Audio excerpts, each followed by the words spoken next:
Okay, so welcome everyone. We're very happy to have you all here. So welcome to the Zero to Blockchain in 30 Minutes talk. My name is Karin Bell. I'm a software developer. My background is in cybersecurity. And currently, I'm a software engineer in a blockchain startup called Clear. And I'm a co-manager at Israel's largest community of female engineers as well.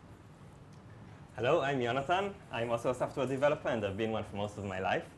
For the past few years, most of what I've been working on, I was a CTO as a service, which means I work with various founders and help them go to market quickly by planning and setting up their technology as quickly as possible. And today, we're going to combine Karin Bell's passion for blockchain and my passion for building things really quickly, and we're going to build a blockchain in 30 minutes. What we hope to accomplish by this is going over many of the main concepts of a blockchain and how it works, as well as diving into the details of many of them well enough to implement them from scratch. We won't go over 100% of the corner cases and 100% of the security concerns, though we will address many. And we also won't give any investment advice. Okay, so to start us off, let's all assume we don't trust banks. Now, blockchain inventors don't trust banks for many, many reasons. But let's focus now on a specific reason, which is that bank is a single organization, which means it's a single target for a hacker, and it's one organization that can choose to approve or decline our transactions, which sucks for some people. Okay, so before we start designing an alternative, let's imagine for a second what is a bank to us. So in this talk, we're going to use pseudo-live coding, which means we're going to use a video.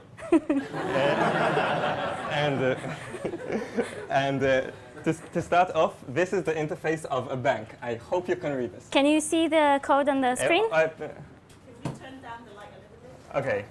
So do stuff. We are keeping going, because we have a lot to do. OK, so I'm also going to read most of the things out loud. So the basic interface we're going to support is make transaction, like passing money from me to Karin Bell, and calculating the balance. For example, checking how much money Karin Bell has. Can you still see us? Never mind. And also, we represented the fact that the financial data is saved only in one place in a bank, like this. OK. So what we want to have is, instead of just one bank, we'll want several nodes. But let's first of all look at how we're going to work with this code. OK, so we're going to have a test function, which is like the example use case of what we're building. And on the right, we're going to run PyTest watch, which means every time we save a file, then this test will run. Which is an awesome feature, and you should use it generally. OK, so the basic implementation is a bank. OK, so we already said we want to have several nodes. So we can have a node Alice, a node Bob, a node Kevin, and node whoever wants to use it. And so instead of just, and we want to have the same methods, right? We also want to be able to transfer money, and we also want to be able to check the balance of someone. One of the main challenges with keeping lots of nodes, one for each of us, and each one of us holding the financial data, is how do we synchronize the data between us? So for this, we are going to make, first we'll rename bank to node, so this will work, and then let's continue. So the basic implementation of what we want to do is to be able to make a transaction from node Alice to node Bob, from Alice's address to Bob's address, a specific amount of coins. And afterwards, we want to be able to check Alice's balance. Make sense so far? Yeah. Cool. OK. So how will we synchronize the information? First of all, we want to have address, right? So we know who we're referring to. And as Jonathan said, what we want to be able is to face the challenge of syncing data. And so that's going to be a bit difficult. So what we're going to do is create a class. OK, we're going to use pseudo-random for an address. In a real Bitcoin, this would be a public-private key pair, where we'll get to that a little later. OK, so we're going to have a class. We'll call it transaction. And it will hold three types of information: the from address, the to address, and the amount of coins. And we'll use data classes because they're awesome. And Okay. this is the class that we're going to send to each other to sync. Hey, I made a new transaction. This is something you should know about. Okay, so far sounds good, right? Sounds pretty good. Haha! So you have a network of nodes that are going to send each other transaction classes to say, I made a transaction. I know what I'm going to do about that. I'm going to make a new transaction that says Karin Bell is sending me all of her money. Ha ha ha ha ha. Okay, so to prevent evil people like Jonathan abusing our system, we're going to create another class. We'll call it signed transaction. And it will hold two things. It will hold a transaction instance, and it will also hold a signature, which we want to be a cryptographic signature on the transaction. So I can sign a transaction that I actually want to make, and then other people can verify that I actually wanted to do this. Okay, so we solved one problem. So how will we use this? So first of all, we are going to save the list of signed transactions that we know about, all the transactions that happen in the network, who sent who money. And that will be our financial data, so we can remove that. And then let's start filling that in. So when we make a new transaction, we're going to make a new transaction class, like Karin Bell sending to me an amount of coins. Then we're going to sign that transaction. Karin Bell will sign it, so it will be unfakeable that she sent me the coins. And then we'll save this new signed transaction to our list of all the signed transactions we know. Let's implement the signing method. So for our simple stub implementation, we'll just use a string signed or so. But in a real blockchain, then we'd use the private-public key pair from before to use a cryptographically unfakeable digital signature, which is the same used by HTTPS and so on. It's not something that people invented for blockchain. We're just skipping that because that lecture is short. It's not the interesting part. Yeah. Okay. And then how do we calculate balance? So we have all the transactions, and we're calculating the balance for someone specific, for example, for Karin Bell. So we'll see. If this transaction said that Karin Bell sent money, then we'll subtract it from her balance. And if this transaction said that someone sent Karin Bell money, we'll add that to the balance. So we start with balance 0, go over all the transactions, and add or subtract according to whether this address got or sent coins. Okay, so we return the balance. Awesome. Now you can see the test actually passes, but we want to assert that Alice's new balance is correct, right? So we know she already passed 50 coins from herself to Bob, but what does it mean for now? We don't know how many coins she had to begin with. So basically, we want to be able to insert money into our system, right? But there's so many ways to implement this. So what we've chose to do for now is to just give the initial node an amount of money and let it spread this amount around the system. So let's implement something we call initial coins. So we'll give her 200 coins to begin with, and let's go implement this.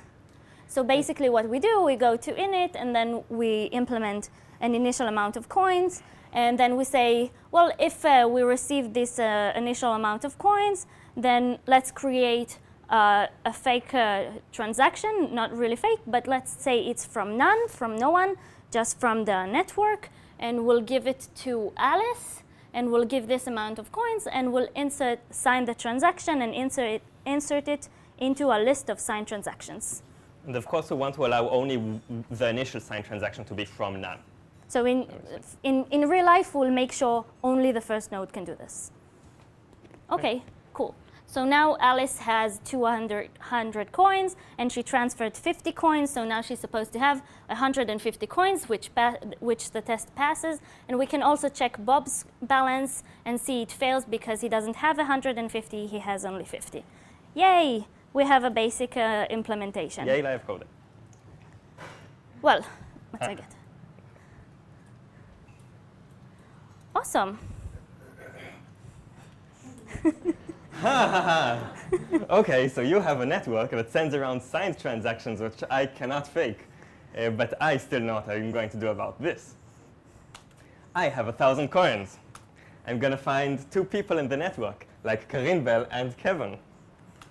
I'm going to send each one of them a signed transaction saying, don't worry, I'm giving you 1,000 coins. And in return, they're going to give me a shiny new laptop, like the one over here. They won't know what to do about this conflict, but I'll end up with 2 shiny new laptops. Ha ha ha. OK, so again, we want to prevent evil people like Jonathan abusing our system. So basically, what we want to do is have something we'll call a history state. So this history state will define what is the current state of the system. Let's say we can all verify that we agree that Jonathan has 1,000 coins. And once we create a new transaction, it will create a new history state. So every transaction we'll make will be made given a specific history state. OK, so let's say I had 3 history states. I created another transaction. Now I'm on history state 3. And I will accept transactions only given history state 3 from now on. So now we have a history state chain. And instead of history states, let's just call it a blockchain. Awesome. So let's implement this. And that's all what a blockchain is. It's a linked list, which we'll see now. So we're going to make a new class called block, which is like a history state, which is pointing at the previous block, like history state points at history 3 points at 2, and contains the new signed transaction, which was added in this history state. Now, instead of saving the list of signed transaction, we're going to save our list of blocks. For this, we just need to save the last block because it points at the ones beforehand. So our last block, by default, is none. We used a lot of type-ins because type-ins in Python is awesome. Yeah, these are type-ins. They give part of the functionality of strongly typed languages like the autocomplete you can see here. Check it out. Awesome. So when we initialize the first node, so instead of just making a signed transaction giving them 200 in our example, we need to make a first block containing this signed transaction. So let's create a new block containing this signed transaction and pointing at the previous block, which is none for the case of the first block. And let's implement create block method. So create block gets the new signed transaction added in this new history state and the previous block, and just creates a new class. That's all for now. And we take this block and we add it as our last block. So we'll have a block with the first signed transaction. When we make a new transaction, then instead of just making a signed transaction, we make a block containing that signed transaction and pointing at the previous block again. And now our last block is this newly created block, which points to the previous one. And when we calculate balance, we can't iterate the list of signed transactions because we don't have that list anymore. We're going to have to iterate the blocks from the end to the beginning. So we'll start with the last block. And while the block we're iterating isn't none, we'll do basically the same, only we'll get the signed transaction from the block.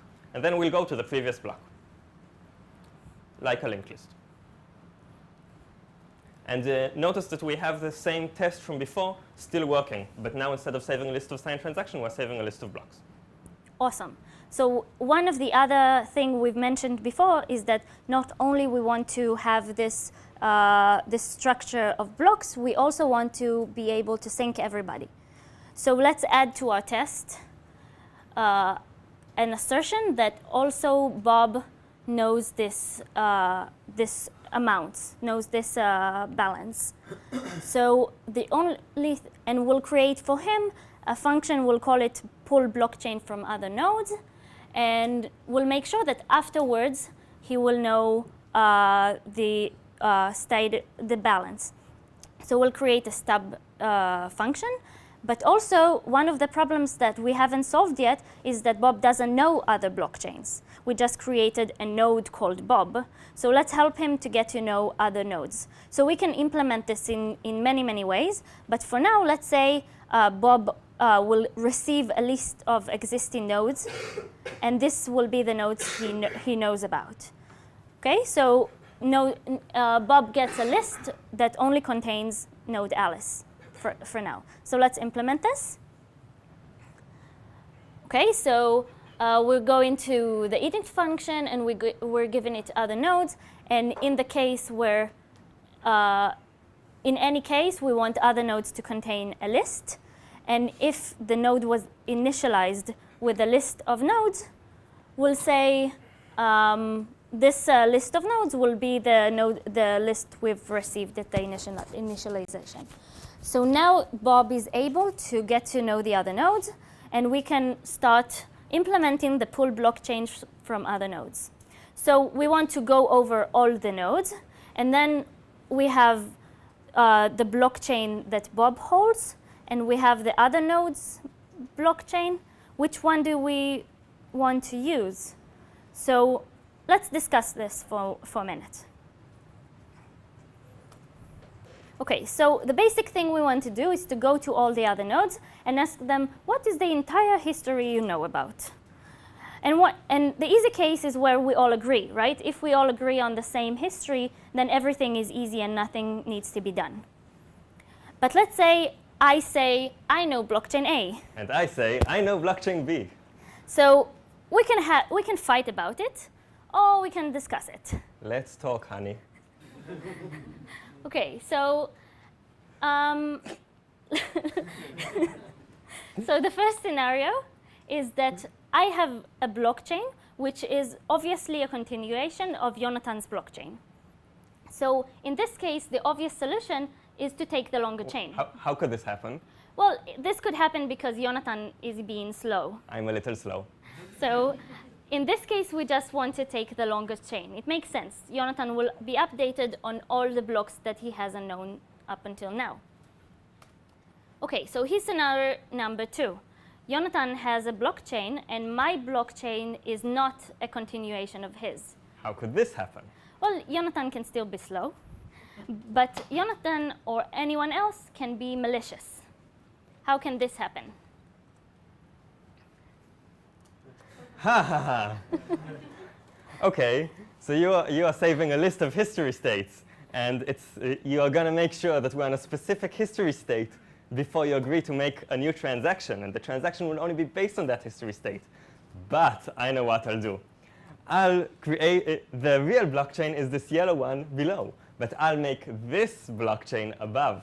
And if you'll believe me that this is the real blockchain and you'll accept it, then all of this will be deleted, all your financial history, which contains maybe a lot of transactions saying I pay people money, and that will all be deleted and void. Ha ha ha ha ha ha. But Jonathan, we already agreed that we take the longer chain. You think that will stop me? I just make they get it. OK, so Jonathan can abuse the system by creating a very long chain that will destroy all my financial history. That sucks. OK, so what I'm going to do is that assuming that all of us, all the legitimate nodes in the network, have more computing resources than Jonathan, I will make it very, very difficult for him to create a block. Why is this helpful? Because we're going to work faster with our resources than just Jonathan alone. OK, so how are we going to make it hard to create a new block? OK, so a word about hashes. A hash is a function that takes a number, like let's say like the numbers on the left, and returns a number like the ones on the right. What's special about a hash is that in order to find a specific hash that answers a specific condition, I have to try out all the numbers on the left. So if I have a condition, let's say I want a number lower than 100, I'll have to iterate through all the i's and up until I found an I that answers my condition, like lower than 100. So this is how I'm going to create blocks. Go back. So I'm going to do a hash on the block and a number I, which would be a magic number. And if it answers a specific condition, I will be able to create this newly created block. And this way, we say that if you want to create a new block, you need to do something which requires a lot of computing power. OK, let's implement all of this. So OK, so this is all done, assuming I have more computing resources than Jonathan. So if the real network has more computing resources, then I can't overtake them. OK. Yay, implementation. Yeah. So the recap is we simply pick the longer chain of the two. So we check the size of the block from the other node, and we check the size of our own blockchain. And if the one we got is longer than our own, then we can safely take the longer one. Again, this is assuming we have more computing resources, which we will get to. But this makes me sad. Let's implement the size.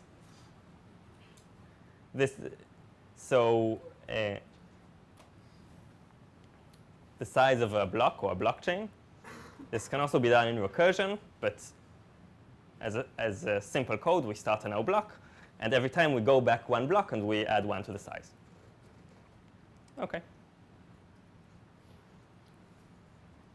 OK. Back. Right? No. No, wait, we haven't implemented. OK, and let's make it hard to create a block. So when we create a block, we're going to need to make a magic number, this I on the left that we had. And let's make a method to check if a block is valid, given a specific magic number. This is going to check the hash and see if the hash answers a certain condition. So a non-block isn't valid. And this is just some line to calculate the hash of a block.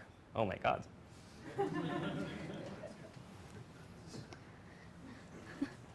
And then we check if the first character of the hash is 0. This is just a naive implementation. And of course, there are other validations we'll want to do on a block, like making sure balances aren't negative and so on. OK? And then when we create a new block, then we're going to have to find a block with the correct magic number. Let's start with 0. And while the block isn't valid, then add 1 to the magic number and try a new block. This is the loop that is going to take a lot of compute power until we return the block. OK? OK. So now we have an implementation of a creation of a block, which is difficult, and always and we always choose the longer chain. OK. So this all happens assuming we have more resources than Jonathan, which is an evil participant. Haha! You think that will stop me? I just get lots of computers, and I'll make a longer chain than you. And again, I'll delete all your financial history. Ha ha ha ha ha. OK, so how would we solve this problem? So we want to attract as many people as we can, as many computing resources as we can, to the network. This way, no single participant can overcome our computing resources. So we'll give a coin to each one that creates a block. So everybody gets a PyCon coin. If you create a new block. Yes, assuming this. So let's implement this. And then lots of people, whoops. Okay, next slide. OK, so let's implement that. So in the block, we'll save who created this block. And then when we create a block, we'll save that we are the node to create this block. We'll save our own address. And then when we calculate balance, like we summed up whether this address got or sent money in the transaction, we'll check if this address created the block. And if so, we'll give one more coin. And in our tests, they fail, because now Alice created 2 new blocks, the initial one and the transaction. So she doesn't only have 150, she has 152 coins. And the tests pass. Woohoo! The test pass. Okay. So the result of giving coins to each one who creates a new block is having a huge amount of computing resources go into creating blocks. And so yay, I guess. OK.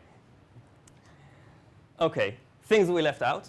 We didn't do some block validations, like we said, making sure there are no negative balances, only one initial block, and things like that, which you can assume. We haven't verified that the history of blocks is correct, although we could. The private public key, we would usually use the address as derived from a public key. I won't get into that, but it's an existing technology. And we'd use it also for signing. So instead of using a string signed by, we'd actually use a digital signature.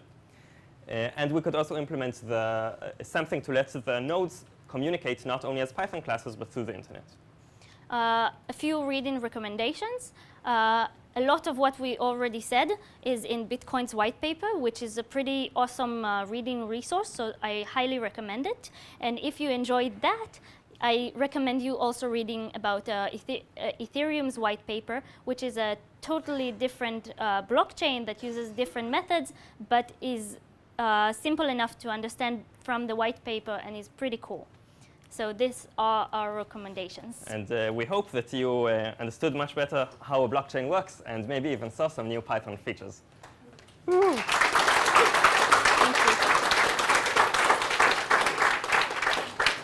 We finished 5 minutes early. We have Q&A time. Ha! Oh my God. Any questions? I mean, we were totally confident that would be. Yes. Will you have that code on GitHub or something like that? Hey, we can send it to you if you want. Okay. Any other questions? Yes. Oh my God, we're blind. Yes. As far as I understand now, most of the blockchain client or server are not written in Python. Do you foresee those happen, which it means Python may be used for the blockchain or blockchain server like that? I'm not sure I understood the question. The question was if we assume that blockchain implementations will move to be in Python. We chose assuming- Python because, I mean, okay, I don't know why you chose Python. I chose Python because I think, first of all, it's like my favorite language, and second of all, because I think it's an easy language to write like quick implementations in. So for me, it was just the easy path. What about you? I'm assuming that no one will change the widely used Bitcoin implementation for anything, because if it's going to have bugs and security breaches if you do. It also seems intuitive for me to write that kind of code in some low-level language, but I'm not really sure. I don't know. Another question? But I'm sure you can't do it in C in 25 minutes. Yes. Anything else? Okay. Thank you very We'll be very here. much.